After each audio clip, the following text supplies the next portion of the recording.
नमस्कार, आपल्या छोट्याशा व्हिडिओमध्ये तुमचं स्वागत आहे. कसे आहात सगळे? तर आज वेळ होता म्हणून म्हटलं चला छोटी मोठी साफसफाई करावी. म्हणून वाण सामानाचे सगळे डबे इथे मी रिकामे करून घासायला घेतलेले आहेत. थोडी साफसफाई म्हणता म्हणता भरपूर झाली आणि कामाचा खूप ताण आला होता म्हणून म्हटलं चला जरा बाहेर फेरफटका मारावा. इथे काजूच्या झाडावरती फक्त 2च काजू दिसतात कारण काजूचा भर सगळा संपलेला आहे. ह्या वाळाला पावसाळ्यामध्ये भरपूर पाणी असतं, उन्हाळ्यामध्ये असं कोरडं पडलेलं असतं. मी एकटीच निघालेली फिरायला. सूर्यास्त बघायला बाहेर आम्हाला कुठे जायची गरज नाही. मस्त डोंगरातून झाडीतून आमचा सूर्यास्त दिसतो. शर्विल मित्रांवर खेळत होता, तिकडून पळत पळत आला आणि म्हटलं मम्मी करवंद काढूया.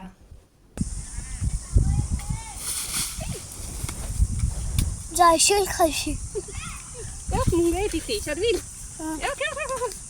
किती चावले शपथ. करवंद काढता काढता इथे दगडावरून पाय जसा घसरला तसं मी एका फांदीला पकडलं आणि त्या फांदीच्या सगळ्या मुंगळ्या माझ्या अंगावरती चढल्या. लाल कलरचे हे मुंगळे होते, मात्र लाल कलरच्या मुंगळ्याने मला तर फोडून काढलं. अशा पद्धतीचे हे लाल कलरचे मुंगळे आहेत. मुंगळे झाडले आणि एका साईडने मी करवंद काढून घेतले. पण बाळाने माझ्या एकही करवंद मला न देता मित्रांना तो घेऊन गेला करवंद.